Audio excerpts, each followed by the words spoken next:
NFL Live. Adam Schefter, tell us what's going on in Washington. RC, Terry McLaurin and the Washington Commanders have reached agreement on a 3-year deal worth up to $96 million. McLaurin was entering the last year of his contract and obviously looking for a raise. The two sides have been discussing a deal. We are at August 25th. The season opens next week. The Commanders are busy getting ready for the regular season opener against the New York Giants. McLaurin hasn't practiced this summer, and if there were a time to get a deal done to keep alive his chances of playing in that regular season opener, this would be it. This morning, they reached agreement on a deal that will end his hold-in, allow him to get back on the practice field, and means he'll suit up week 1. Welcome to NFL Live. The voice you just heard and the face you just saw was Adam Schefter. I'm Ryan Clark, your host today. Phil Yates and Dan O sitting with me. Dan O, listen, I've been working with you this entire offseason, and you talked about how important it was to get Terry McLaurin signed, not only for the Commanders, but for the young quarterback, Jayden Daniels. What do you think of the deal? Massive, needed. You weren't a real contender in the division without Terry McLaurin. I also think just bring it to the football field. This offense without Terry McLaurin was playing in red zone spacing in the open field. Meaning, when you play down in the red zone as an offense, everyone talks about how the field gets shrunk down. The defense only has to defend 20 yards of depth, 30 yards of depth. It would have been the case in the open field without Terry McLaurin like that. Teams would just have played so much closer to the line of scrimmage. Now, with Terry back, you get the vertical presence of your offense back. The Jayden Daniels rookie season that we saw with so many of those magical throws downfield, not only the clutch ones, but that connection. It also allows Debo to live in Debo's role.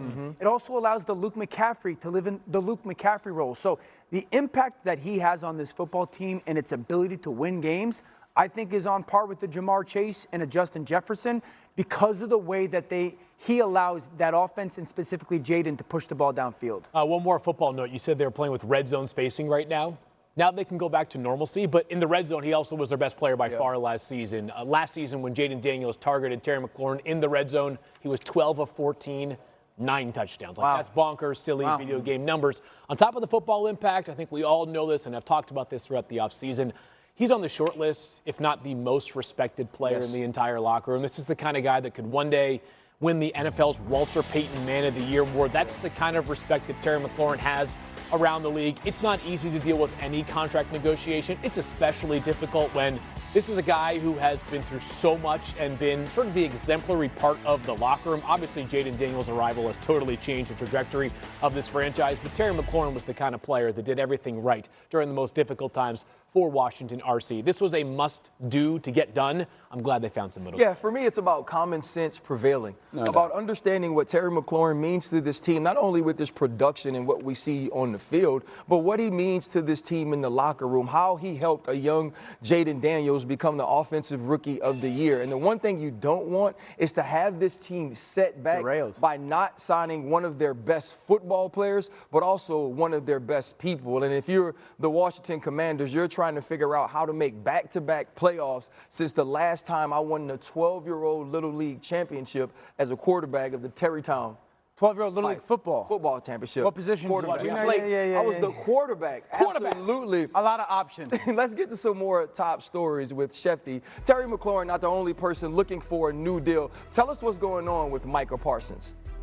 Micah Parsons also would like a new deal, but he and the Cowboys have not discussed one in months. And once again, Micah Parsons not at practice again today. The Cowboys open their season a week from Thursday night, and it doesn't look like Parsons will be able to play. And if he does, he would be limited at best with the fact that the two sides have not been able to get a deal done, and Parsons hasn't practiced all summer. Meanwhile, the Bengals and Trey Hendrickson at least have some dialogue going. They recognize the time on the calendar it is. We'll see if the two sides can figure out a way to get a deal done. They've been trying to get a deal done for the better part of 2 off seasons and really 4 years. If you really look at it, no deal yet. We'll see if they could find a way. And just in to ESPN's NFL Live, the Houston Texans are not going to activate Joe Mixon by Tuesday's 4 p.m. Eastern deadline.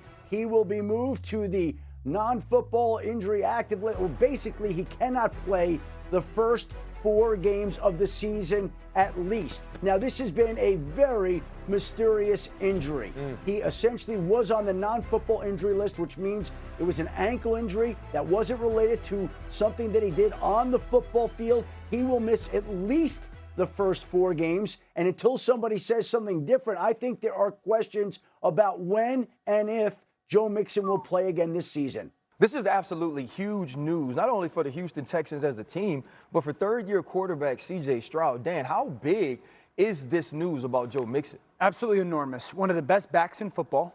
This is an offense down in Houston that is, to your point, third-year C.J. Stroud, breaking in a new offensive coordinator, Nick Caley, and relatively 5 new offensive starters as a group together.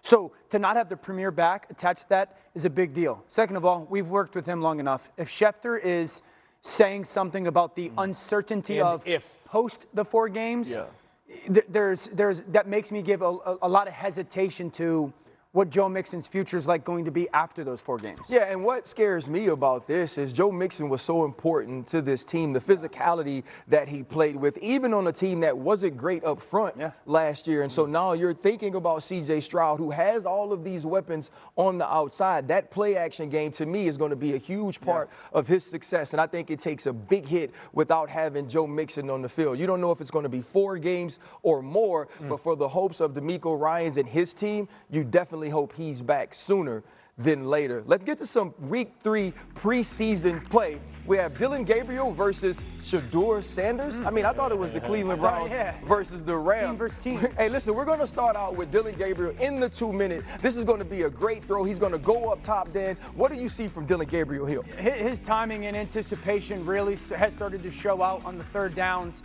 The ball comes out before the receivers are looking for it, and that leads to those guys being comfortable with yards after the catch. Shedeur Sanders needs to do different here. Yeah, you saw in the Carolina game, he had a similar situation where he moves and then throws the touchdown pass. This against BYU in the bowl game. That's a 24-yard sack, but the Cleveland Browns do win the game 19-17. Derek Carr questioned the Browns' decision to pull Sanders late in the 4th quarter. He tweeted, "I need to understand why we don't get to see Shedeur Sanders run this 2-minute drill. Wouldn't you want to see your young QB operate in this situation, get him more reps for the future? I didn't see the whole game, so maybe he already showed enough.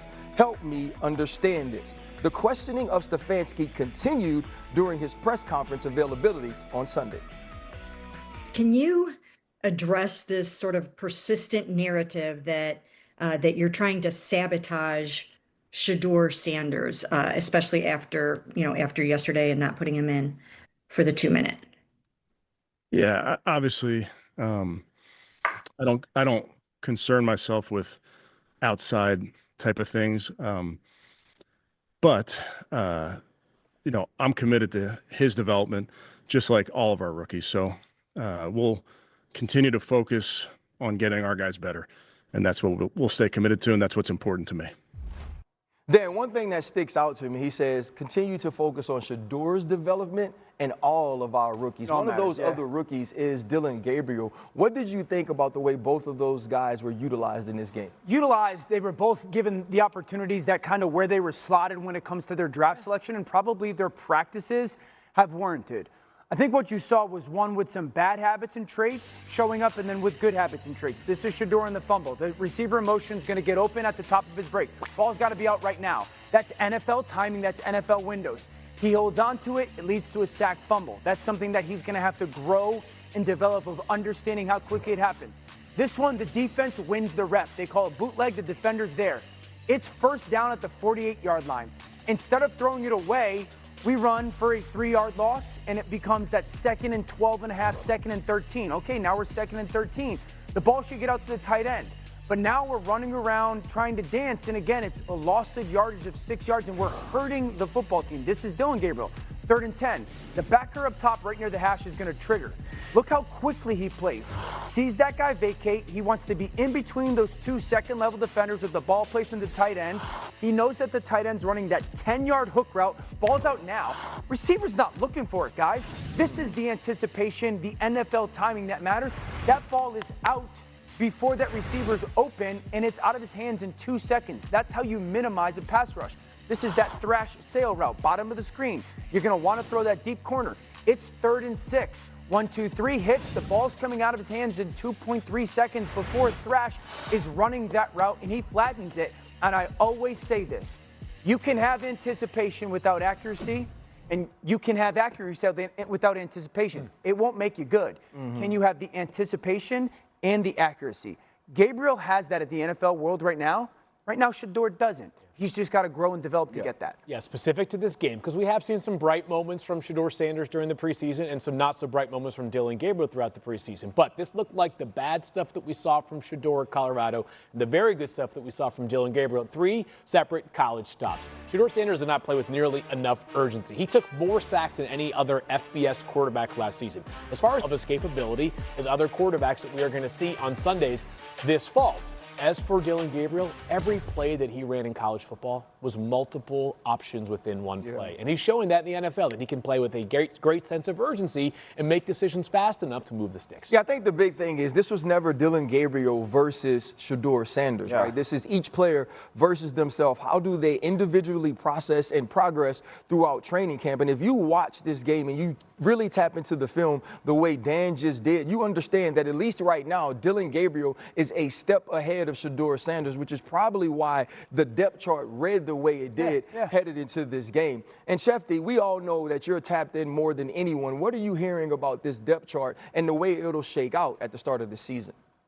Well, RC, we know that Joe Flacco is going to start the regular season opener against the Cincinnati Bengals. We also know that Kenny Pickett has not been operating at full strength due to a hamstring injury. Dillon Gabriel has been drafted ahead of Shedeur Sanders and at times has looked more impressive in the preseason than Shedeur Sanders. So you would think going into that regular season opener that Flacco would be one, and I think there's a real possibility that Dillon Gabriel could wind up serving as the backup quarterback on opening day. We'll see how Pickett's hamstring is feeling if it allows for him to be the backup, but those would be the guys you'd be looking at as the backup. Yeah, it's still a lot of things to get figured out for the Cleveland Browns and their quarterback situation. This is something that I'm pretty sure they're used to it's been a around long there. road. Hey, but we're just getting started on NFL Live. Still no deal for Michael Parsons. And this weekend, my dog was caught laying down on the job. But will Jerry Jones stand on business? Caleb Williams played good ball this preseason, but new head coach Ben Johnson didn't seem that impressed after last game. Daniel heads to the touchscreen to break down the highs and lows of his performance. Oh, you know what else I was surprised about Gabriel? Ball pops off his hand. He's got a little more Like power. more arm strength than I